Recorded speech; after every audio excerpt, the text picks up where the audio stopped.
All right, thanks for watching this video. As you can see, we are about to do a shave. And I will say this, the reason I'm doing the video the way I'm doing it is because I want to give an example of how to just do a regular shave. When you get better at shaving, you're going to want to add some features, some sizzle, some pre-shave stuff that make your shaves that much more of an experience. But before you do any of that, you need to really be able to shave without any of that. Shaving cream and a razor. If you can just do a shave with those things, you're good to go. Obviously, I forgot to throw my little towel on in his neck. This is Adam. He's one of my fellow barbers at the Barbers of Greengate. But Adam is being so generous as to lay there while I shave him for this video. So we're going to throw that on. I've got his head tilted up to expose his neck. And of course, we're applying lather first. Now, when we're applying lather, make sure that when you do so, that you do it in an aggressive manner.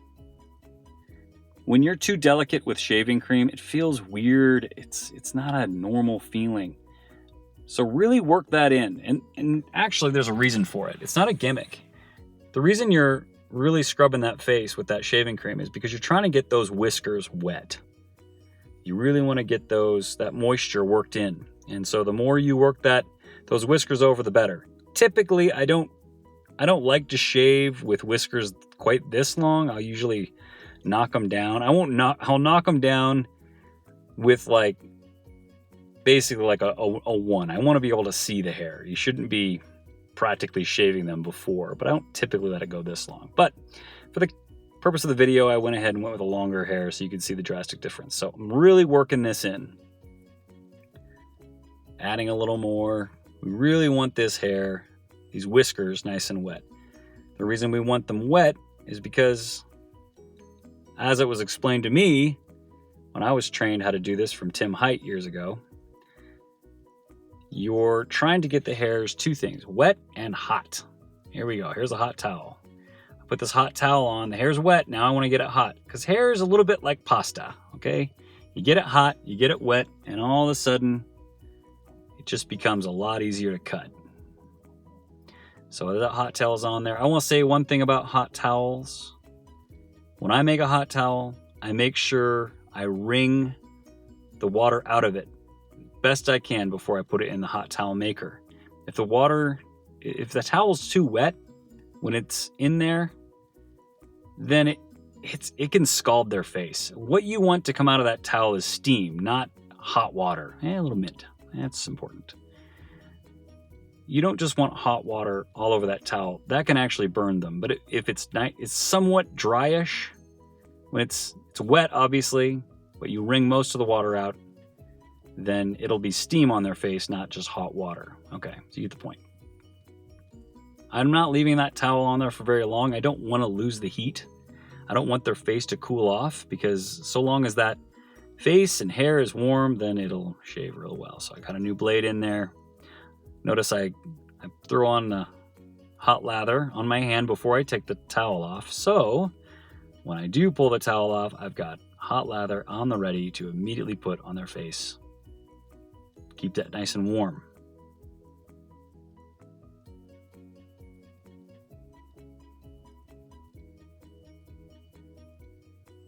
I'm going to go ahead and air that towel out, let it drape so that it's going to cool off. And you'll see why when I get to that point. So we're going to start the shave. I'm going to pick a spot where I want that sideburn to end. I'm just going to go ahead and start making my strokes. Notice the stroke is long and smooth and slow. 3 things: long, smooth, slow. You don't need to go too fast here. In fact, the slower you move that blade, I know it goes against what you might think, but the slower you move the blade, the more hair you're going to cut on each stroke. And fewer the strokes, less irritation.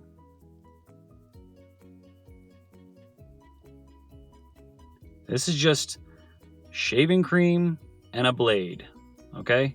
If you can't do a good shave with those two things, then you got to work on your technique a little more. Long, smooth strokes. So that's the first thing you want to think about. Now notice that on his hair, notice his hair pattern. It's important. Pay attention to the hair pattern. Okay? Notice I'm coming all the way down his jaw, down his neck. And look at the angle of the blade. The angle of the blade's important. And I want to be able to slice it. Okay? So that blade is sort of moving to the left or the right as it's going down. It's also at an angle. And the best way I've ever been able to describe this is it's almost as if the blade is like a helicopter, right? The way a helicopter would land, it's angled down, but it's moving forward a little bit, okay? So, or maybe the way a helicopter descends. Maybe that's a better way to put it. Anyway, you don't want to plow the hair, the whiskers, with your... I didn't move his head that fast, by the way. That's him moving his head for me, which was very nice. Imagine you're pushing snow with a snow shovel, okay? You could push the snow in such a way that the snow kind of pours off both sides. Well, that would be plowing it, okay? But if you wanted to just angle your snow shovel, all the snow would come off one side, okay? So you're kind of cutting into the snow. That's the way you want your blade to go across their face, okay? Nice and slow. Slow, smooth strokes. Remember, this is for them. If they want to like the closest shave in the world, okay, then they could use their own blade and they know what to do. They didn't come here. Typically, guys don't come to get a shave because they need you to shave them. They do it because they want to feel good. And I'm paying attention to the hair pattern because I want that blade to go with, especially on the first pass, I want it to go with the direction of the hair, the whiskers. That's why I'm coming up here. His hair does kind of come to there, and that's why I'm going in the direction of the whiskers on the first pass. Now the second pass is different. I'm going to do 2 passes in this example. The first pass, I'm going with the grain. And by the way, I'm not worried about every single hair. Each blade stroke should take about 95% of the hairs, okay? So instead of worrying about doing that twice or 3 or 4 times that same area, just go ahead and move on. Move on to the next little spot because time is of the essence, all right? You only have so much heat on that face. And when his face starts to cool down and dry off, that's when the shave starts to become kind of prickly. You don't want that. So it's kind of a test of the nerves because you want those nice, slow, smooth strokes. Okay, but you can only do this for so long before their hair starts to get dry. So you want to make sure you're just moving through the shave. Leave some hairs behind. It's okay. You can get it on the second pass. Slow down. Slow down. You'll find that the slower you go on these shaves, the more it'll make you feel calmer about the shave too. When you're learning how to do shaves, it can be nerve-wracking. And so if you just slow yourself down, it'll slow your heart rate. You'll feel a lot more confident. They'll feel like you're a lot more confident. Okay, they won't be too nervous about what you're doing because they can feel, okay, that you know what you're doing and you're not trying to rush it. Over the chin is always a bit of a challenge, right? So that's often where you're going to have the most density of hair. So I'm just, nice and smooth. You'll get your rhythm. Kind of coming over the top. Kind of going with the grain as much as I can. But eventually, when it comes to the soul patch, I usually just go up with the soul patch. That's the motion that you get when you're learning how to shave anyway. When you're training how to shave, you usually go across the chin and then you'll come up the soul patch. It's probably not the technical term, but it's the cool term. So take that up. And here you'll notice I'm kind of I'm just doing some quick strokes here. On this, you can kind of get away with it. But I typically won't do that for the rest of the shave. So now I'm about to do the second pass, okay? So you'll notice there still seems to be quite a bit of hair, at least straggly hair that I've shaved off, just kind of laying on his hair, in his face. So you'll get some of that scraped off on this next one. I shouldn't say scraped, or like squeegeed. All right, so we want to make sure that on this second pass, and you know, if this is a longer shave, this is going to take, you know, 35-40 minute shave, you'll go even slower. You'll take the care to make sure you don't miss a thing, but for the purpose of just doing an economic shave. Somebody just came in for a shave. I'm gonna get that water off of there. Okay, so I'm doing cross now. Now I'm going across the grain. I don't need to go against the grain. I can go across the grain and it gets it plenty close. So that's what I'm doing. I'm going across the grain. All right, so get that going. I'm gonna go across the grain on the bottom here. Get some of those pesky hairs off. Like I said, I don't typically like cutting whiskers quite this long just because it makes a mess on my razor. I don't like it. Okay.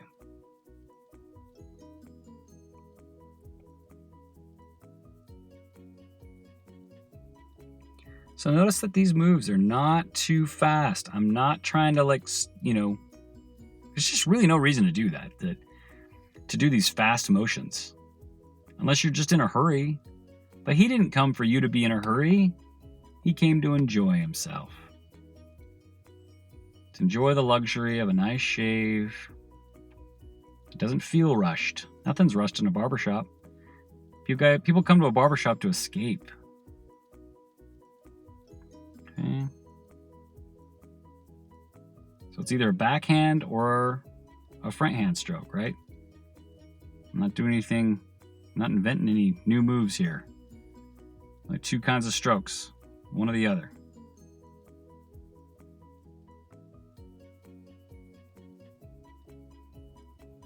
So we're coming across that chin. Again, we're just gonna come straight across like we're supposed to. I'm kind of pulling that up a little bit. I'm stretching his skin just a little bit. The nice thing about just using lather is I can still have a grip on his face. Some pre-shave, especially oils, they will make the face very slick. So you can't really grip it. You want to be able to grip their face a little bit, okay? If you're not able to grip their face, then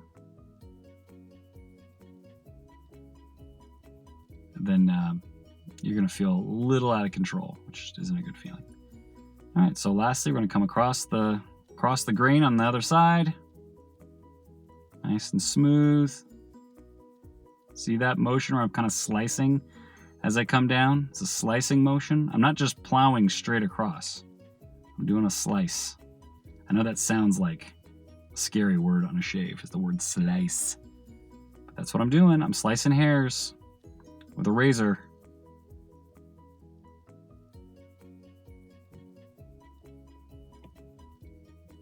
Yeah.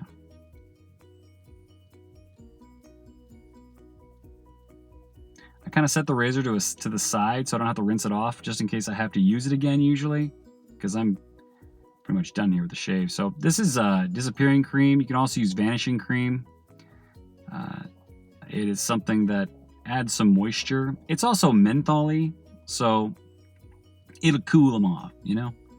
So when you work this stuff in, you really want to work it in, you know? Just like when we put the lather on, you know, you want to massage it onto their face. It feels good. It's cooling. It's nice. He will like it. So, again, you don't want to scrub maybe too hard, especially if you notice that maybe their skin looks like it flares up a lot. Okay, there's the towel again. So that's a cold towel now. It's been laying, it's been airing out. And now I'm gonna put that on their face. Once I get it on there, I'm gonna put my hands down for I think 2 seconds. And now I press it in. This one you can press. You don't want to press the hot towel in, but it feels good when you press the cold towel in. And then I'm going to give them a little massage on the temples. Because that feels nice.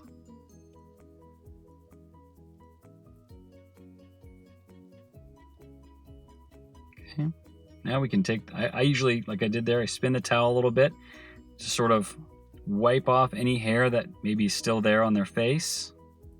And the nice thing about doing it this way is after I think I got all of it, maybe I think I see 1 or 2 whiskers on the corner of his mouth. And so I'll just grab my razor, which I didn't put back in the Lucasol because I don't want to have to rinse it back off again. And I'm just gonna take a quick little stroke, zip, and then that's it.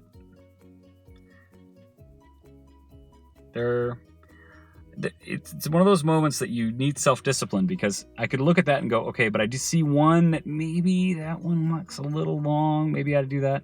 Just ignore it. Move on.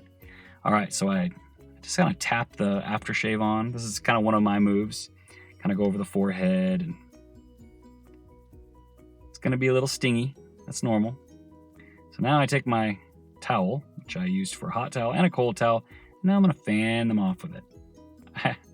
I've had people ask, have you ever smacked somebody in the face doing that? Not yet, but don't jinx me. No, I haven't smacked anybody in the face. You really want to get a good wind going, you know? Really get a breeze going. Feels nice. Take that off. And guess what? We're done. So you might think, well, was vanishing cream an added feature? It could be an added feature. It could be one of those things like maybe you don't need it. But I like my I like my clients' skin to stay healthy. So hope you enjoyed it. Thanks for watching.